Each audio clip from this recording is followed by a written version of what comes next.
Hey guys, my name's Craig from Magic TV. Welcome back to another Marketing for Magicians, which is every Monday at 9 o'clock. And today I've got a kind of a weird Marketing for Magicians for you. Because what I'm going to do today is I'm going to talk to you about 4 ideas that you can use when you go to gigs that will increase the amount of inquiries and bookings that you get. But each one of these ideas isn't enough content for a single video. I've been planning all the videos that I wanted to put together for this channel, and all of the ideas here, it's only a couple of minute video. I can't make a full video out of it. So today I'm taking 4 kind of random ideas that you can do at gigs when you're actually booked to perform that will generate more leads for you. So I'm going to go through these right now. So the first idea is to use sheep factor at gigs. Now, if you don't know what sheep factor is, a few weeks ago, I did some videos on how to sell over the phone more effectively. There were 3 videos. The first part was how to use impulse factors. The second part was how to close and how to turn negatives. And the third part was how to have a great attitude when you're selling. If you haven't seen those videos, go back and look at the first one when I talk about impulse factors, because one of those impulse factors is something called sheep factor, and that's what I want to talk to you about with this. Sheep factor basically means it's an impulse factor, and what I mean by impulse is something that you say to somebody that gets them excited enough to want to actually book you or gets you closer to closing them and getting the booking, right? Impulsing is very, very important. Now, a lot of people don't realize, but you can use the impulse factors not just when you're actually selling on the phone, but you can also use impulse factors when you're actually at a gig.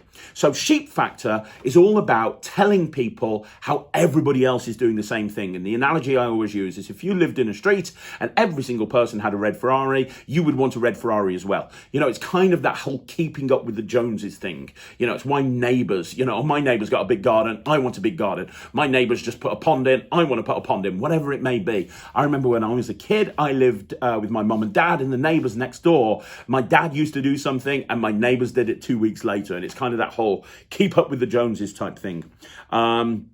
Sheep factor, very, very important. And from an impulsing point of view, people are always looking for confirmation that they are doing the right thing. It's why you go on a website and there's a little bot on there that says, hey, 55 other people are on this website right now looking for this. It's kind of like, oh, wow, 55 other people are on there. That's great. I'm in the right place. Another example is social media, how to grow a big following on something like YouTube. Well, you'll find that as your subscribers go up and up and up and up and up, it just increases, because if you go onto a channel and there's 10 viewers, there's 10 subscribers, even if you like the content, it's harder to subscribe because it's like, well, only 10 people have subscribed to this. If you go into a channel and there's 10,000 subscribers, it's very easy to click that subscribe button. So you're looking constantly, people are always looking for confirmation that they're doing the right thing. And that's what sheep factor is all about. Well, you can use that in a gig. So for example, if you have someone pick a card, while they're signing the card, I've talked on other videos about not having any dead time. So, having a card signed is dead time. You can fill it in with a joke or a quick moment of magic, or you can just be conversational with the people that are watching and saying, hey, I remember I was doing this last week at a corporate event in Park Lane, and this person said to me, blah, blah, blah, blah, blah, blah, blah, blah, blah. And you're just being conversational, but by saying that, you're saying, hey, I did a corporate event in Park Lane. Now, that's especially useful if you're at something like a wedding, because if you're at a wedding, people think that you're a wedding magician. They think that maybe you wouldn't do corporate events or you wouldn't do private parties. They just think that wedding magicians are wedding magicians. So a lot of the time, if I'm at a wedding, I'll plant the seed that I also do corporate events, and I'll do it in a very, very, very conversational way. Another example is if you're doing something like extreme burn and you've just done the thing where the fork is twisted, not extreme burn, sorry, liquid metal. And you've just done the thing where the fork is twisted and you give it to someone, you say, try and untwist it. Obviously they won't be able to, and you just turn to someone else and you say, I was performing this for Jeff Capes a few years ago, and even he couldn't untwist it. And Jeff Capes is an old strong man from the UK. But by saying that, it's social proof. Oh my gosh, this guy's performed for Jeff Capes. So it's about dropping in stuff into a conversation that shows that they can book you. Very, very, very, very important. So I'll give you one more example. At a wedding, I'll perform a trick to the bride and groom. I'll build a crowd around. First, I'll say, right, okay, guys, I'm going to perform for the bride and groom now, coming over. And then I start by saying, hey, I'm going to do this trick for you now. It's going to end up with a magical souvenir for you guys. And I only ever do this for a bride and groom. In fact, I've been booked in the past by people that have seen me at other weddings because they wanted to experience this at their wedding as well. And I immediately, you can see people going, oh, wow, I want that at my wedding. So use impulse factors while you're performing. It's the perfect opportunity. You're meeting new people that eventually might want to book you. Plant the seed during the actual performance. So that's your first tip.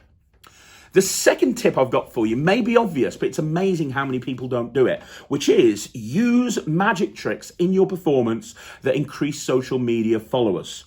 Now, I'm going to talk to you in future videos about the importance of social media and how you should use social media and how you should use it properly.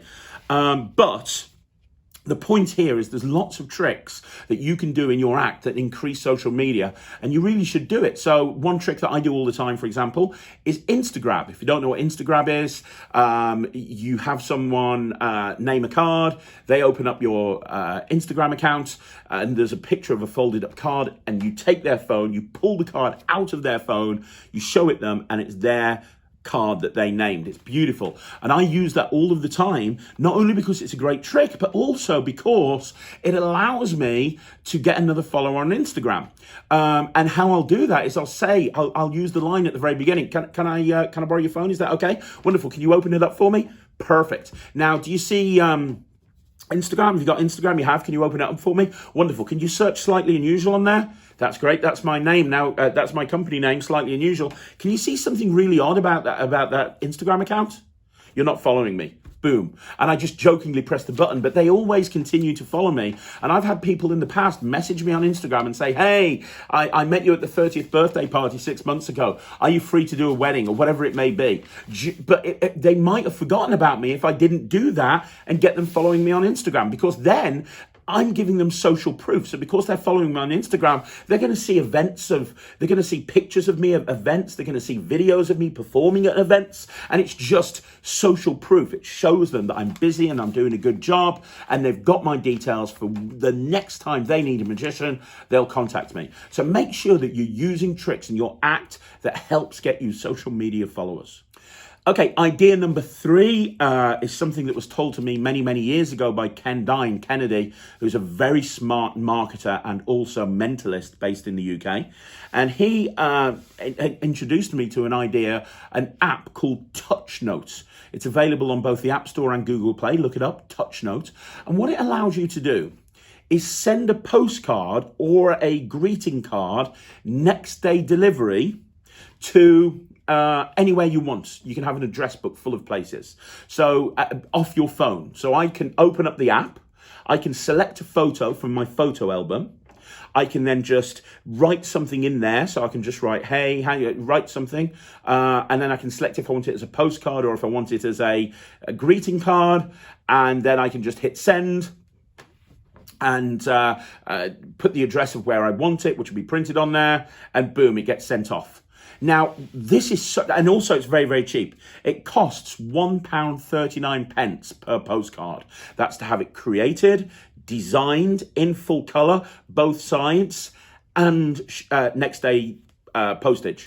£1.39. I think it's a little bit more for a greeting card. So I use this in a few different ways. If I'm at a wedding, I will, at some point, get a selfie with a whole bunch of guests that are there. I'll just go, chick, and I'll just make sure that they scream and cheer. I'm like, right, I'm going to send this picture over to the bride and groom. Do me a favour. Can you look really happy? Hey, that's amazing. Thanks very much. I'll get a selfie, and you can create these postcards so you can have more than one image on there. So I'll get as many pictures as I can from this gig. I might even get a picture of me with the bride and groom.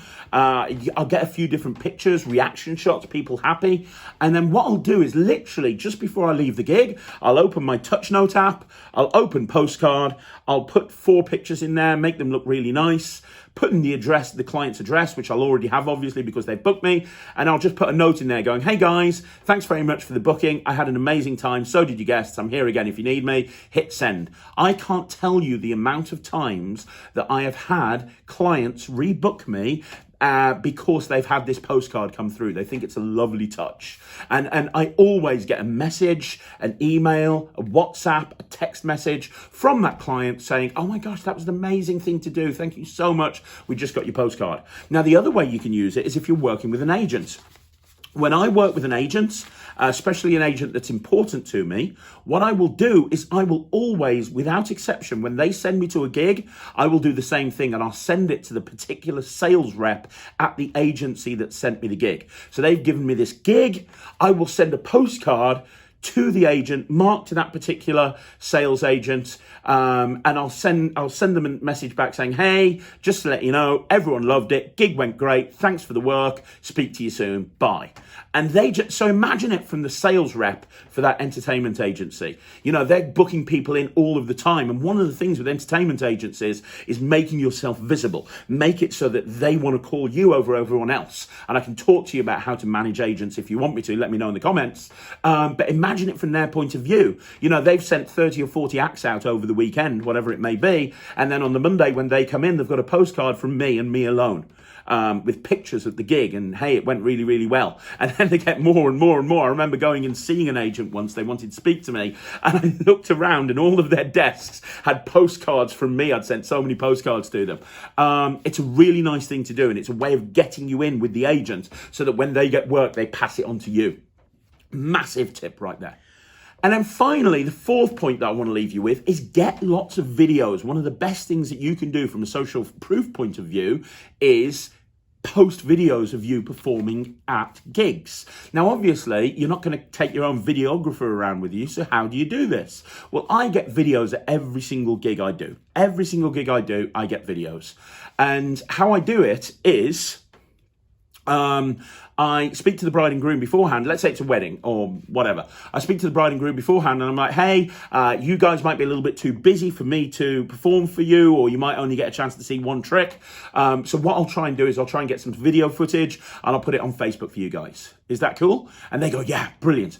So then what I do is I go to a group of people and I might spend 10 minutes with that group and I'll do something very, very quickly at the beginning just so I can test how good an audience they are. Because sometimes you go to a group and they're a little bit stony-faced while others are amazing and it's like David Blaine star reactions. So if the David Blaine star reactions, I'll just turn around to somebody and I'll say, hey, can you take my phone please and just hit record? I promised I'd get some video footage for the bride and groom to put on social media and I haven't got time. I can't film. I'm not that good. I can't film myself. But would you mind just pointing it in my direction? Just keep the camera on my hands because that's where all the magic's going to take place. That would be amazing. Would that be okay? And they always go, yeah. And I say to everyone else, do me a favor, guys, make sure you're looking happy, else the client's not going to pay me. And I say it in a jokey way. But the reason I say that is because sometimes when you're performing for people and they know there's a camera pointed at them, they can kind of, what's the word I'm looking for? Withdraw inside themselves a little bit. So, I kind of try to say that to make sure that doesn't happen. And when I leave a gig, if I'm there for 2 hours, I'll have probably about 15 different videos. Now, some of them will be crap. The thumb will be over it, or they'll be pointing in completely the wrong direction. And I just delete those off my phone immediately. But there's going to be 4 or 5 videos that I can drip out on social media over the next few days that are going to look absolutely amazing. My friend Graham Todd, who's a very clever marketer, he runs a company called Spaghetti Agency. It's a marketing and content marketing company, social media company. He always says when it comes to getting video, just do it. Because if you don't do it, the worst video that you capture is better than not doing a video in the first place, right? So, I have magicians ask me all the time, how do you get videos of yourself at gigs? We see you performing and posting videos of you performing all the time. Where do you get all this footage from? That's all I do. I give people the phone and I say, hey, the bride and groom have asked me to get some. Well, no guest at that wedding is ever going to turn around and say, no, the bride and groom can stuff off. They're all more than happy to. And as I say, because I'm only doing it at groups where I can tell they're having a good time, generally I get quite a few really good videos. But they're really important for social proof and social media and drip feeding all of those videos out to show people you're busy and you're a performer that's in demand. So there you go. That's 4 tips. 4 marketing tips that you can use at gigs to generate yourself more work and more inquiries and more leads. Now, my question to you is, how many of those do you do at the moment? Do you use any of those at the moment? Which one of those do you think would be most suitable for you? I do all of these. All of them I do all of the time, and they work really well. So let me know if you're going to incorporate those into your next performance. And guys, remember, as normal, please subscribe to the channel. We go live every single day, 14 videos a week. So if you want to keep up to date with all of the videos we're putting out, subscribe to the channel, and I'll see you again soon. My name's Craig from Magic TV.